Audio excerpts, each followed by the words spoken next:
Holidays, jingle bells. It's still relevant. Hey.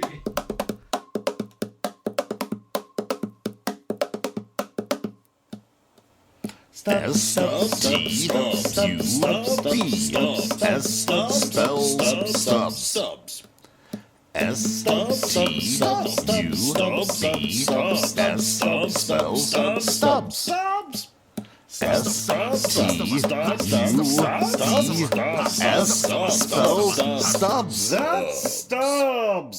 Ladies and gentlemen, welcome to Stubs with Jason, the place where I review all kinds of things on all kinds of screens.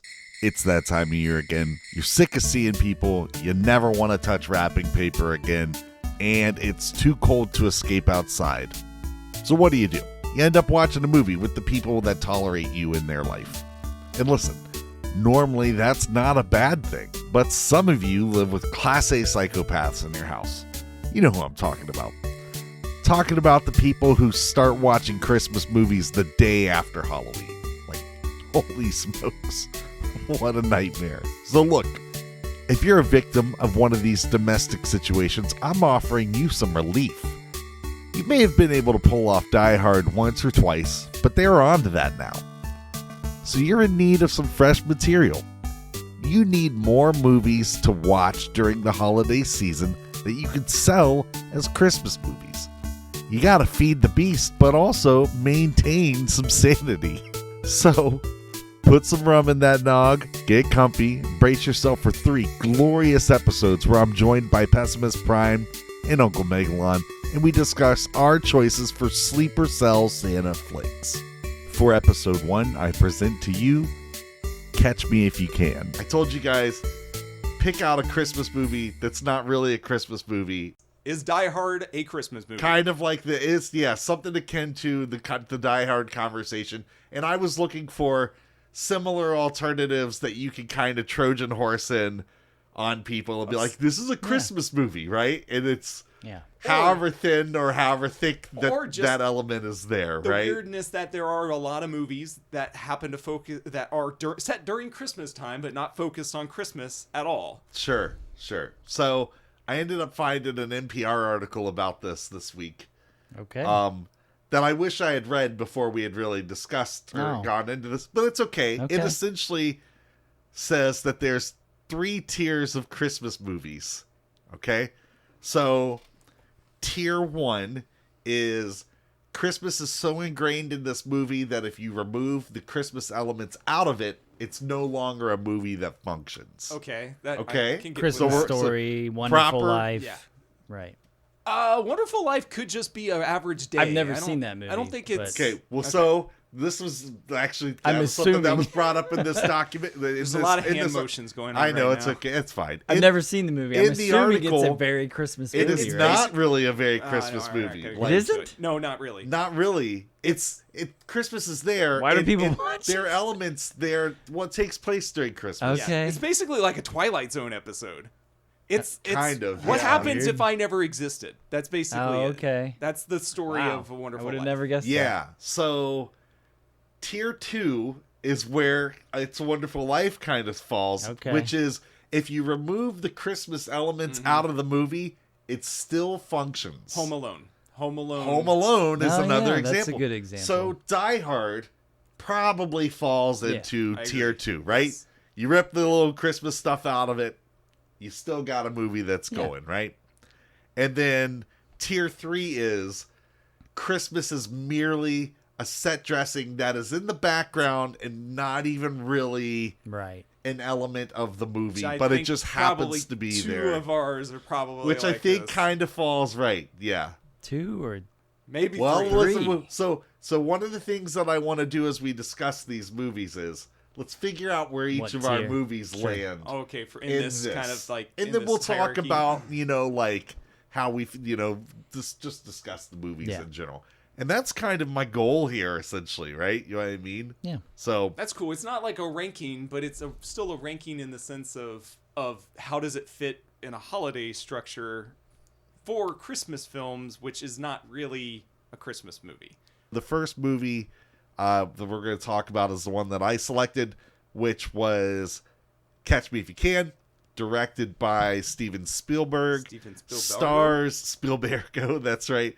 Stars Tom Hanks and Leonardo DiCaprio. I don't know who that guy is either. And just honestly, what I observed, like one of the things I observed was like, wow, it's a great cast. And it was great if you were a woman cast in this movie. Oh man, I've got because that on my list. there are a lot of characters in small bits, yeah, female characters for O2 who went on to have fairly prominent careers. I wonder if that's just good casting. Amy Adams, Elizabeth Smart, Elizabeth Banks. Elizabeth Banks. That's right. That's Elizabeth Banks. There's a girl on one of those evening ER shows. She's the stewardess. It's not Ally McBeal. Ellen something from Grey's Anatomy. She's in Grey's Anatomy. She's one of the stewardesses. She's a stewardess. Yep. Like there's even a girl who's just walking with him that I think is also. I thought it was Katherine Heigl. I thought maybe, but no. But yeah, the big ones were that was surprising. Were watching Amy that Adams, again. Yeah. Well, Amy Adams is a more of a character, like the Which one was the girl that's at the bank that he gets infatuated with? That's Banks. Is that Elizabeth Banks? Okay. Banks. Ironically. Yeah. All right. Oh, yeah. Yeah. All right, so really quick, everybody just, like we're talking about all these movies. We're going to go into wherever we go. So if you've never seen them, we can really quick. I really recommend this movie. Like, just in general. Okay, so yes, as a fictitious story that was originally supposed to be based on true events, to come find out that it is really not. There's layers of truth there. There's layers of exaggeration. As a movie, it still has to be a movie. Perfectly fine. The movie, we're just talking about the movie part of it. I don't care about the other part of that. But right? no, it's just because you can't go into it thinking that this was this happened. This is a documentary filmed in real time. Right. But and it's super weird to say, even for as young as DiCaprio as he looks in this, he's like a 17-year-old throughout the majority of it. I think he's pretty young. You kind of lose that, I think, a little bit, because I had no idea. If you're a kid of 17 running around the country and no one's questioning that, from just your looks alone, it comes up occasionally, but not all the time. And it's it was a different time. It may be true. Dude, I don't know, man. In the 60s, I think that a 20-year-old looked like an old man. I don't know. He'd already been smoking for 4 years. Yeah. I don't. But that's it. It doesn't matter, because as a viewer, you're just watching it. You're just accepting it for what it is. You're not going to want people to constantly question it, which I discovered that just looking up on the guy on Frank Jr. He was apparently questioned all the time for all the things that he inevitably tried to pull off. Sure. He got just with a basic phone call, somebody was able to call someplace and verify whether or not he was legit. And then they immediately questioned it because he looked too young. So sure. But okay. No, keep going. Right. What else you got? So just as a really quick synopsis, Catch Me If You Can is about a kid who ends up running away from home, just is the ultimate con artist. It's just to an extent.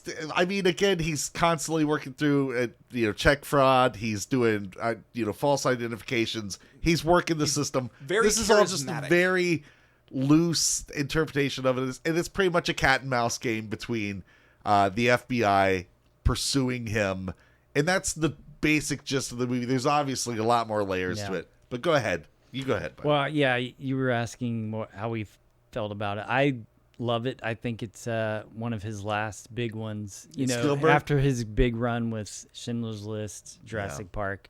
From his classic I think that was the end of the classic Spielberg era. I can't really think of anything after that. Lincoln and Warhorse. Honestly, those didn't grab me. Lincoln did as a historical drama, just because I have an interest in history. I can't see the layman going back and rewatching Lincoln. I get you, sure. You know what I mean? Yeah. Warhorse. It's one of I the don't ones think I've seen that. Those were at least. Well, see, now I will say personally, I liked Ready Player One. I had a lot of fun Really? with that. It doesn't I did. feel like his, but though. it doesn't really It feel doesn't. very Spielberg. It feels like a J.J. Abrams It feels film. like a movie that a studio they were like, "Hey, Yeah. man." Although there's some And he was shots, like, "Okay." even in, That was a disappointment for me. in Oh, Catch see, Me I If had You fun Can, with that it. feels like there's even some stuff that doesn't feel Spielberg-esque. I don't know if you guys really noticed how many shots of guns he shows. Like those little snub-nosed pistols are always getting There's a lot, focused on. And I'm like, I don't think Ironically, he does that in a after lot of the movies. E.T. debacle. Well, that was right before the Was E.T. debacle. Was it? Was it? Yeah, protest? which is oddly You're enough. gonna put walkie-talkies in Was my he movie? compensating? When I don't know. Listen, I chuckled when they first arrive at the hotel. When Tom Hanks and his two guys show up at the hotel for the first time, they have their first encounter. I really chuckled because like Tom Hanks is like literally walking up the stairs, That's a nowhere great near the room. scene. It is an Yeah. amazing scene. I love that He's already scene. got his gun out though, Sure. walking No, down the yeah. hallway and everything, right? He's fumbling with fumbling it. to It's the get first it time out. he's ever probably had to pull it. Probably. And he's like nervous and stuff. Well, for you young people who don't know, in E.T., when it was originally aired in the theaters, the agents had weapons, that they were pointing at the children. and they were replaced later with editing with which walkie-talkies. I think that was more of a Lucas probably like jab. Sure sounds It's like a Lucas. It's like I did my special editions. I added all this stuff in. You could do that too. How about if you just because it's not just the walkie-talkies in ET. They replace ET himself. There's He's some digital stuff. a couple of He times blinks. now. Oh, was he? And they did a scene where he's in a bathtub. Yeah. There's a couple of CG shots that are in Yeah. there. It was definitely Steven Spielberg dipping his toe into like. Well, it feels like more Jeez. Lucas influence more than anything, but I think it was a misstep in my interpretation, but I'm trying to figure out why was that done? Why would guns be so offensive to him when we still have action movies? well, because you're pointing at kids, They're getting I pointed get at it. kids. and they're not a threat. Post technically. Columbine, But it's fiction. I get it, man. But again, Fiction is fun. Let's have some fun with it. Hey, Let's point some sure. guns We'll at point kids. some guns at some kids when I get to one of my movies, man. Oh man, Right, that kid sure. in mine. I'm just saying, I've seen much worse in movies than it was know. an odd choice. South Park I gave don't him know. a proper thrashing for that decision, though. So Okay. So, but anyways, he's taking his lashes. Okay. Absolutely. Good. Yeah. As he should. back on track here, and since we were talking about Tom anyways, is this probably one of his best performances? I choose to think so. Tom Hanks. Oh, that's a tough one. I I've bet got a you've lot of I was gonna opinions say, about I bet Tom you've got, Hanks. I was gonna say, I bet you've got feelings on that accent. So that's my biggest issue with Tom Hanks. So we may have had this discussion about, in particular, Forrest Gump. Like his Forrest Gump. How has that accent ever been heard in the history of man? Like everybody finds it endearing, and to It's me, like- it's almost offensive. It's generalized Southern. Like you don't. If have you're to, from the South, Right. you're gonna say that's not. Yeah. That's nowhere near. I've heard a lot of Southern in my life, It's and like it's pretty bad. It almost it's cringy at times and comical. His accents are where he really gets me, and you know we've had some discussions about other actors. Jack Nicholson, he tends to forget his accent mid movie. Sure. Just You know what I goes mean? away. Yeah. It just kind of falls away. De Niro, same thing. well, he's selling it.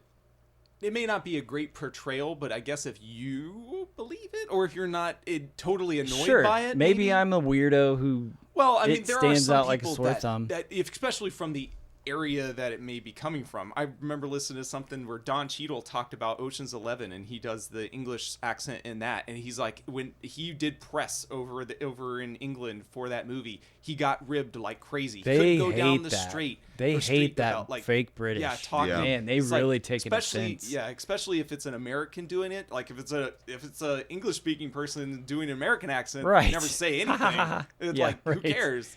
But yeah, I think that if you're within the cultural area where that accent's prevalent, you might have more to say. To me, it sticks out. But I will say it was a fine performance. I really, honestly, his Tom Hanks in Road to Perdition. Have you guys seen that movie? Does he have an Oh, I accent in love that? it. I was trying to remember. I or not. almost feel like it's a New England accent, not What a was Boston this? accent, but a New England. Was this more Boston? Oh, what is he trying to do in this movie? I couldn't tell you. It's kind of hard Chicago, I think. Almost, yeah. Yeah. Wasn't he based out of New York, though? That's adjacent to Boston. Kind of, but yeah. like... Oh, he did say he was from Chicago. Yeah. That's where his wife and daughter live. Yeah. I think it's a Chicago thing. Okay. Well, without getting into a whole bunch of minutia, I'll just say it's a fine performance. I do have issues with his accent. I like him better in other movies. I like this though, as it's good. As him I'm not playing saying a character, not just because Tom Hanks being Tom Hanks in like Big or like in well, let's think about Terminal, like where well, that's pretty good. Yeah, his accent was okay, but at times I wasn't buying it. And maybe, like, once again, maybe I'm just a weirdo. I just rewatched the Scorsese movie with Matt Damon where they're doing the Boston accent. Yeah, The Departed. It's the same thing. The Departed. We do a couple scenes at the beginning where we're hard. Very strong. We're dropping our R's left and right. But mid-movie, we're good. Kind of loses it there. Oh, they all lose it. Unless you're Alec Baldwin, and then you double down. It's like really apparent for him. I give it to him. At least he stayed consistent. He's the one guy, and Spider-Man's dad. Shoot. Spider-Man's dad. Which one? Martin Sheen? Yeah, good. Martin Sheen. Yeah. He does a great job in that. In this. Well, yeah, you're right. Yeah. He is in this. Yeah. He just does Southern accent in this. Does a great job. And maybe that's because they weren't lead actors in this and they didn't have to perform the whole duration of the film. I don't know. I just have an issue when you start a movie one way and then you end it a different way. It takes me out of the movie. And that could be by design. Like they may make you... I don't know, because they want you to not be distracted by it all the time. I'm distracted. It didn't work. Mm-hmm. Or to keep casual people, if you bring it up ahead of time, maybe in the back of your brain, you're like, oh, it's there, but it's not as bad because they diluted it somewhat as it's gone on. I'd like to think they're not that organized. Filming that would be really difficult because they don't film things linearly. Dude, you know what's difficult? Digging ditches. Yes. I think we should all be held to a higher standard. If you're an actor, act. Do it the whole time, man. Do they make that same connection in this movie? I thought they talked about digging dishes. That's just me talking. I'm just saying. So you enjoy Tom Hanks? Tom Hanks is fine. I like this performance. Sure. So I mean, as far as I'm concerned, I don't know. It's better than DiCaprio's. DiCaprio is just there. He's just kid. Oh, I disagree. What? I think this is the first movie I watched Leonardo DiCaprio and thought, this guy can act. Did he have an accent in this movie? Well, he kind of floats in between a couple. Okay. Like, he brings on a lisp when he's talking to Amy Adams about her braces all of a sudden. Like, there are very subtle things that he brings in these different characters. Sure. He brings in a drawl when he's acting as a pilot, calling in for his suit one time. Like, to me, like... Well, that's just him trying to sound older, I thought. Well, either way, he's like, trying to sell his... me, this movie, this was the first time I watched him and was like, the seeds of what I feel he's great. Because I think Leo's a good actor. Like, I'm not saying he's an amazing actor, but he has his moments. Wolf of Wall Street, loved it. But knocked it out of the park. That's a good movie though too. But yeah, dude, the car scene where he's calling. Oh my gosh! Right. Yeah. He can act. Other movies where maybe the director isn't as on top of it. No, he doesn't sell his part for me. What's the one he won the award for? Revenant. He isn't even the best actor in that movie. He's not the best actor. Yeah, Tom Hardy's a better actor. He nails the accent, the Canadian northern accent. It's through the movie. It's consistent. Sure. You may not understand it every single time, but it's there. It's a hot mess at times. I'll take it as it should be, though, right? Like, sure, I'm in the movie. Yeah, with him, he's so against type in that role than he has been as the pretty boy in like so many others. But he won an award. Well, that's the point. You got to go to work, man. But look, we all know those awards are given as I get it. As okay, you've done your. You didn't get it 2 years ago when you should have. Right. We're gonna give it to you. Now. Okay, we're gonna make up. That. It's all apologetic, right? You know what I mean? All right, so coming back to Catch Me If You Can. What's the Christmas theming here? Well, look. So for me, as I watched this the other night, this movie has a lot more Christmas in it than I remembered. not throughout all of it. I forgot the whole movie, but yeah, it seemed to have a bit sprinkled in there. It is a recurring theme. It's a theme of them that talk. So look at the beginning of the movie when that's where I remember it most. When Christopher Walken and his mom are dancing in the living room, it's Christmas time. Right. But when he first calls in to try and give himself up, it's Christmas time. But that's the only he time always it ever calls comes in on up. Christmas It's Eve. When Tom Hanks goes to visit Christopher Walken, it's Christmas time. He does it in his apartment. Why? Weren't they singing Christmas carols at the They end? sing Christmas carols at the end. In France? Yeah. There's when they catch two him? musical sections that are to Christmas music. As I watched this quite a bit. I was like, it obviously still works. This is much close. Like, this is a 2.8. More so than a 2 than a class 2.2. Like, when I picked it, I thought, there's like. Are you talking about tears? Well, yeah, like the tears. To the point where you could pull it out of it could still work as... It definitely still works without Christmas there. You could pick a different holiday he calls I get that, Tom Hanks but on. there is a lot... Easter! There was just a lot more Christmas. And with the fact there that there were definitely was. songs that were... Christmas songs were showcased in it, I think is another... Like, so while they have their rules, music... showcase the elements, the themes. Oh man, are definitely part of it too, right? Yeah. So all I'm saying is that it's definitely a 2. It's a 2. It's a higher 2 than I thought when originally. I picked it. Sure. There's more Christmas here than I thought. Yeah. And yeah, I enjoyed it. I loved it again. I was kind of like, this is one I've watched the most out of all of our choices, obviously. Yeah. So I put it off to the end, and I was like, and I'll be honest with you, I was so tired the first night, I just popped it on. I was out before I don't even know if I didn't make it through the credits, which by the way, sounds more about you than about the movie. I know, I'm sorry. It is more about me than about the movie. But then I watched it yesterday and I just loved it. But man, I just want another thing I want to point out, which is John Williams' score is a masterpiece. Darn it. I was going to do this. It is a masterpiece of this movie. It's a little more subdued, but it is good. Considering what most people know him for, which are the bombastic themes. The big themes. Well, this is still an iconic theme. If you heard it dude, is. This thing... It's different, too. It's a step away from... already. Super simple. It's as simple as Jaws. Right. Yeah. But it's not a traditional orchestra, it's right? jazzy. No. Yeah, it's a little more... Well, it's a period... I think it's for the time. Yeah. I think it is that 50s, 60s kind of time frame. That's why he's the as we watched in that documentary, that John Williams doc, it was like, oh, this is where he comes from. Yeah. Which just makes it even... Like, it's just really good. It is so good. Yeah. So highly recommend it. That's it. So I think we all agree. Yeah. Catch Me If You Can. Good movie. Great performances. Great cast. That is a good cast. It is a great cast. It is unbelievable. Again, if it was Spielberg that did all that casting, or if it was the casting agents themselves, it's crazy how many popular people got pulled. We didn't even talk about Christopher Walken or Jennifer Garner. Jennifer Garner. Yeah. Was she a real prostitute? Is she a real prostitute? No, I forgot she was in it. Was Holy she cow. in the movie? Was she? Well, because he says that she recognizes her. He says that they all have their posters on. That his buddies in school had her posters on. Popular figure. She's some kind of model who clearly isn't above making some money. I thought she, making took some money extra for money sex on the as a side. prostitute. I forgot this whole part in the movie. I was like, is she an agent? Totally is she forgot undercover? I thought that was a part of this, but I guess not. So for me, I chuckled because again, I'm going to say you're right here with me.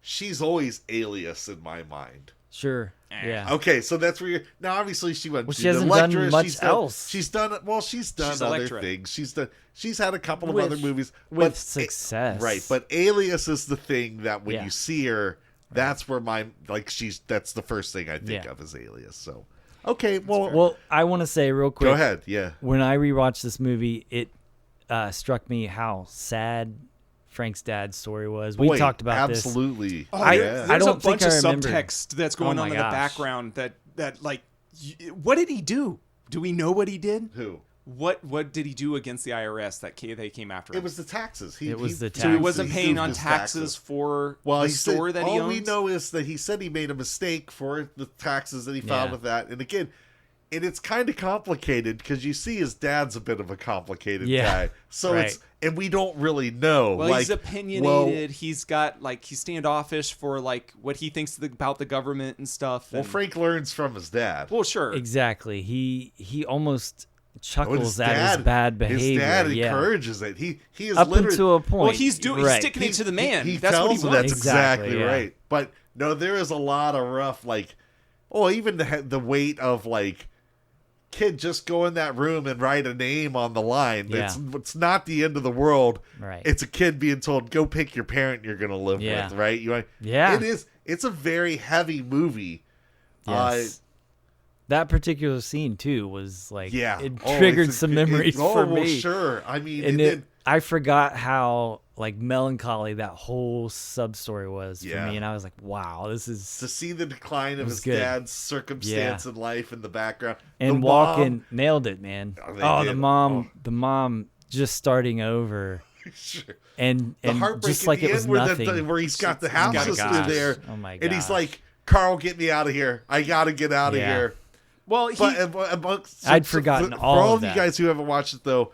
While it's heavy, there's also so much fun to be had. It is a fun movie. And it's got just the perfect balance of the adventure ups and downs. Of the chase, of what he's going to do to get out of a situation, and that he can constantly be ahead, but not be. It's almost like he's accidentally only getting ahead. I don't know how much of it is really planned out, because sometimes he just pulls out a suitcase and he jumps out a window. Sure. He's not one step ahead all the time. He works on his feet. Oh yeah. No, I mean, again, that first encounter in the hotel room, he is just flying, masterful. Right? It's like in the classroom. Oh he's just literally just pulling the teacher. Yeah. Oh, that's what I'm saying. Leo stretched he puts and I hope we're not spoiling this movie for everybody. If you haven't seen it, that's not so much you gotta him. watch That's this just movie. good writing. Absolutely. That's the story itself, not so much. Well, him how much was bringing writing? that. How much was truth? Well, though. no, the writing for that Leo is drawing. Sure. It's okay. He can take over that classroom and make him believe. He can try and fool Tom Hanks, but that's written that way. I'm glad you said that. As far as we're talking about actors' range, because that will come into play later in this discussion. Okay. An actor's range. What can an actor do? Sure. And when they go beyond that range, is it sellable? Can you get the audience to buy in? That's going to come into play later. I think that is what determines greats versus they're just good, Right. Yeah, right. Even with this cast, I'm not totally sold on a lot of Tom Hanks movies. Yeah. A Castaway. That's one of those movies for me, and I know everybody doesn't like that movie. If that's on AMC with commercials, I'll sit and I'll watch it. Oh, I love Castaway. Castaway is but that's not a character. That's Tom Hanks going through torture. That's Tom Hanks acting though. And that's yes. What's the dude, character's name? When he walks off that set, he goes to an air-conditioned trailer and eats caviar, man. He's acting. Sure. I mean, it's not that you don't believe that he's in that situation. Well, but this is the role. This is the Christian Bale role for him, man. He lost weight. He changed himself physically for this movie. You can see him heavy, I guess. And then you can see him super thin with a huge beard. That's the physical he ramifications really of being tried. in the role. I'm just saying that, is it a character? Yeah. What's the character other than It's he's trapped on an island and he's got to acting. survive? He has a whole That's life. acting. I'm just asking about he lost if his it's whole a character life. or not. Yeah, it's a character. Man, he had a whole life that he left behind. He had a love that he cared about, and now she's moved on. Huge. That's just what happened. That's bookends. That's what happens at the beginning That's a and character. the end. No, I disagree. Castaway is not one of my favorites of his. Oh, I love it. And that's fine. I love that movie. I think he finally committed himself. There's a difference between a movie that is Oscar worthy and that is made to be Oscar bait. Yes. Would you disagree? Well, no. Is it just the movie in itself or the actor's performance? Are we talking about like a best picture or the actor's credentials? It can be either. It can be either. For the act, because if you're going to say his performance is Oscar worthy, I'm saying versus it's the not. movie he's in. You don't physically transform yourself for Oscar bait, right? Christian Bale didn't do Batman. He's not gonna win an Oscar for Batman, for the dude. Machinist. Was that did he win an Oscar? I don't No. remember. Okay. Was he nominated? That was Maybe? literally just him. So you're doing saying the pound of flesh sometimes needs to really be a pound of flesh? What I'm saying or is at least dig that ditch. that at least shows Go to it work, shows man. a level. Yeah. Or the I got add-on you. of I want pound Get of under the flesh. basket and dig that rebound out, right? Yeah. Is it yeah. putting on the pounds like Brendan Fraser did? Sometimes, Is it- I guess. That's it's what the worked for him. reverse. Hey, man, too. he suffered for that role. I was never a Brendan Fraser guy. That movie changed my mind. Yeah. I mean, was it a flawless movie? No. But Talking man, about The Whale, by the way, right. just so people Sorry, have there- context. yeah, we need some context. I here. assume people know things. We're riffing here, It's people. also a great one. It's one that I would It is a highly good movie. recommend. This is probably I the would highly most like a recommend, yeah. prestigious we're gonna get with these because it all goes downhill after this. Sure. Well, no, we've got one that's way better. It's from a meta standpoint, it's way more elevated. I'm but- looking forward to that conversation. We're assuming that they understand our references, I and that's guess. probably not a good all right. thing. So going back to Christmas thing, are we gonna say where this lands? All right, so Well, he already did. Yeah, I pretty much say Do we lands at a I kinda 2. agree, We I all guess. agree it's definitely Yeah. worth a watch. So, one other thing. Did he pass I that? will talk about Did it he at the pass end. that bar? Is it believable does? that he passed that bar? I think so. Absolutely. So, I but think he so. sucks at like knowing law.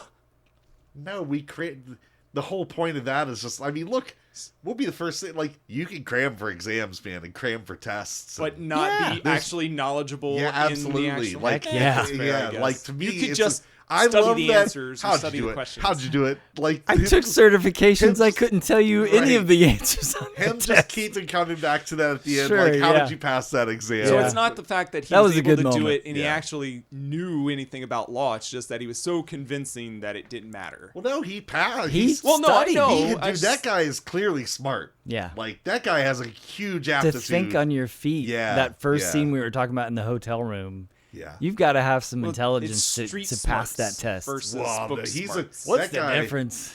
You know what I mean? I think that you don't learn that from a book. That's all charisma. There's part of That's a whole other discussion. That guy had both. Yeah. Like Sure. he had a lot of both. All right.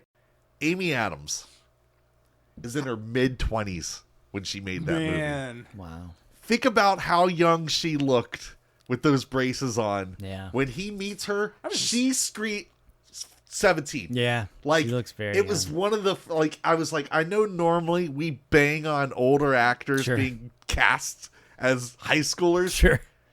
There's no way you would have been able to convince me She she doesn't was in even her look like the mid-20s. same person. You look at her in that and then Arrival, it's like she's not even the same sure, person. absolutely. But there's a huge chunk of time that's occurred. Well, sure. between The but first it's time I very saw her strange. was in The Office. Do you yeah, remember that? I remember that. She was yeah. still Episode of really The young. She's in 2 or 3. She goes out with Jim. She goes out with Jim on Yeah, a booze early. cruise. Season She 1 or sells 2. purses Yeah. at the office. Right. Michael's like trying to hit on her. Yeah. Well, Yeah. everyone's made their gambit through the Office. So that series at was some my point. one of the observations I want Yep. to make, which was like, that's incredible It that is. she's in her Yeah. mid-20s when she does that, and yeah. So the other thing is, Carl and Frank's phone calls are the closest thing that we've gotten to Pacino and De Niro's conversation in Heat. In Heat. Yeah. They just sit in they're- that same space, and they are Sure. it's just as compelling. Yeah. Like, and I just wanted to point that out. Like, I know it's, but No.